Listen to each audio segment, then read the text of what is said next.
মেথি শাক খেতে খুবই সুস্বাদু, একটু তিরকুটে ভাব থাকে, কিন্তু ঠিকমতো যদি বানানো যায় তাহলে এই তিরকুটে ভাবটা থাকে না। নমস্কার বন্ধুরা, তোমাদের সকলকে রুমির হেসেল ঘরে স্বাগত জানাই। আমি রুমি। আজকে তোমাদের জন্য নিয়ে এসেছি শীতের রাতের গরম গরম মেথি পরোটার রেসিপি, যেটা খেতে কিন্তু দুর্দান্ত স্বাদের হয় আর এক ফোঁটাও তিরকুটে ভাব থাকবে না। তাহলে চলো দেখে নেওয়া যাক কিভাবে আমি বানাই মেথি পরোটাটা। মেথি পরোটা বানানোর জন্য মেথি শাক এখানে বেছে রেখে দিয়েছি। শুধু পাতাগুলোই বেছে নিয়েছি, আর যে ডাঁটাগুলো আছে সেগুলি নেব না। এবার পাতাগুলো কেটে নেব। খুব বেশি ঘন বা কুচি কুচি করে কাটার দরকার নেই। বন্ধুরা, ভিডিওটা চলতে চলতে তোমাদের কাছে একটা ছোট্ট অনুরোধ। আমার চ্যানেলে নতুন বন্ধু হয়ে থাকলে সাবস্ক্রাইব করে নেওয়ার অনুরোধ রইল, আর পাশে থাকা বেল আইকনটাকে অবশ্যই প্রেস করে দেবে, যাতে পরবর্তীকালে আমি যখনই কোনো রেসিপি শেয়ার করব তার নোটিফিকেশন তোমাদের কাছে আগে পৌঁছে যাবে। এছাড়াও আমার চ্যানেলে আরও অনেক রেসিপি আছে, নিচে ডেসক্রিপশন বক্সে লিঙ্ক দিয়ে দিয়েছি, তোমরা চেক করে নিও।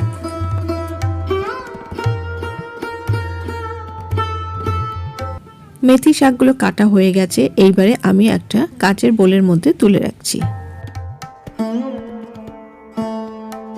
এবারে এর মধ্যে দিয়ে দিচ্ছি হাফ চামচ নুন। নুন দিয়ে মেথি পাতার সঙ্গে নুনটা ভালো করে একটু চেপে চেপে মেখে নেব।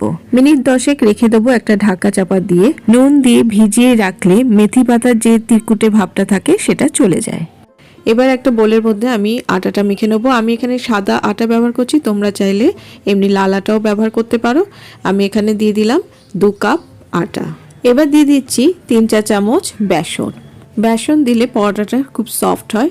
বন্ধুরা, তোমরা চাইলে আটা আর ময়দা মিশিয়েও এই মেথি পরোটা বানাতে পারো। ঝালের জন্য দিয়ে দিয়েছি 2 কাঁচা লঙ্কা কুচি। তোমরা চাইলে এমনি শুকনো লঙ্কা গুঁড়োও ব্যবহার করতে পারো, তবে কাঁচা লঙ্কা কুচি দিলে মুখে কাঁচা লঙ্কাটা পড়লে ভালো লাগবে পরোটাটা খেতে। আর দিয়ে দিয়েছি 1 চামচ আদা গ্রেট করে। এবার হাতের তালুতে হাফ চামচ জোয়ান একটু ঘষে নিয়ে দিয়ে দেব।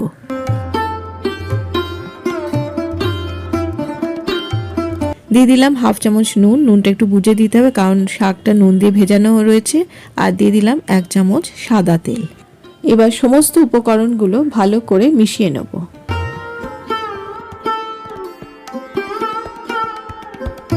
খুব ভালো করে মেশানো হয়ে গেছে। এবারে মেথি পাতাগুলো বোলের মধ্যে দিয়ে দেবো। নুন দিয়ে যেহেতু ভিজিয়ে রাখা হয়েছিল, প্রচুর পরিমাণে জল বেরিয়েছে, তাই জলটা চিপে নিয়ে এই পাতাগুলো দিয়ে দিচ্ছি এই আটার মধ্যে। এবার আটার সাথে ভালো করে মিশিয়ে নেব মেথি পাতা।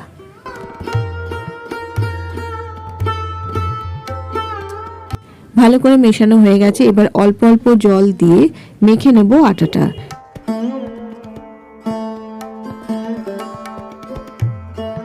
আটাটা বেশ ঠেসে ঠেসেই মেখে নিতে হবে।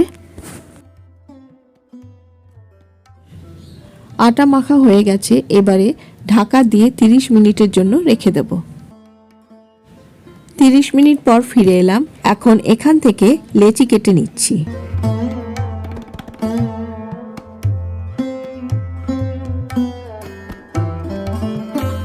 মাঝারি আকারে সমস্ত লেচিগুলো তৈরি করে নিয়ে তারপরে 2 হাতের তালুর মধ্যে রেখে এইরকম গোল গোল করে পাকিয়ে নিচ্ছি।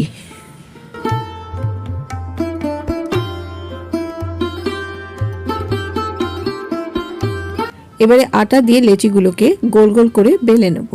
আমি যে পরিমাণের আটা নিয়েছি তাতে 6টা মেথির পরোটা তৈরি হবে, তো তোমরা তোমাদের পরিমাণ বুঝেই আটাটা নেবে।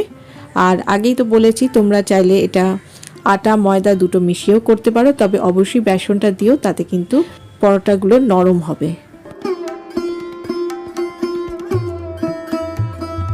এইভাবে গোল গোল করে বেলে নেওয়ার পর এবার তাওয়াতে পরোটাগুলো তৈরি করে নেব। প্রথমে তাওয়া গরম করে তেল না দিয়ে মিডিয়াম ফ্লেমে পরোটাগুলোকে একটু ঘুরিয়ে ফিরিয়ে দুদিকে হালকা হালকা করে একটু সেঁকে নেব। এই মেথি পরোটা রাতের ডিনারে কেন, সকালের জলখাবারেও তোমরা খেতে পারো, এমনকি বাচ্চাদের টিফিনেও দিতে পারো, বা যারা অফিসে যায় তাদেরকেও দিতে পারো। পরোটাটা ভালো করে সেঁকা হয়ে গেছে। এবারে সাদা তেল দিয়ে পরোটাটা ভেজে নেব। খুব বেশি তেল দিয়ে আমি ভাজবো না, মোটামুটি 1 চামচ তেল দিয়েই পরোটা ভাজবো। একদিকটা ভাজা হয়ে গেলে অপর দিকটাও উল্টে দিয়ে ভেজে নেবো। এইভাবে প্রত্যেকটা পরোটা একই রকম ভাবে সেঁকে নিয়ে ভেজে নিতে হবে। ব্যাস তৈরি হয়ে গেল আজকের রেসিপি মেথি পরোটা। এবারে একটা প্লেটের মধ্যে আমি দিয়ে দিচ্ছি। তোমাদের কেমন লাগলো আজকের এই মেথি পরোটার রেসিপিটা আমাকে অবশ্যই লাইক ও কমেন্ট করে জানিও। যদি ভালো লাগে তাহলে বাড়িতে একবার ট্রাই করো, আশা করি সকলেরই ভালো লাগবে। আজকের এই মেথি পরোটা আমি আলু জিরার সাথে সার্ভ করছি, এছাড়াও রায়তা বা আচারের সাথেও তোমরা খেতে পারো। আর এই মেথি পাওয়াটা এতই টেস্টি হয় যে অন্য কিছু খুব একটা লাগেও না, শুধু আচার দিয়ে খাওয়া যায়। তাহলে আজকে এই পর্যন্ত। আমি আবারও হাজির হয়ে যাব আমার হেসেল ঘরের খবর নিয়ে। তোমরা সবাই ভালো থেকো, সুস্থ থেকো, টাটা।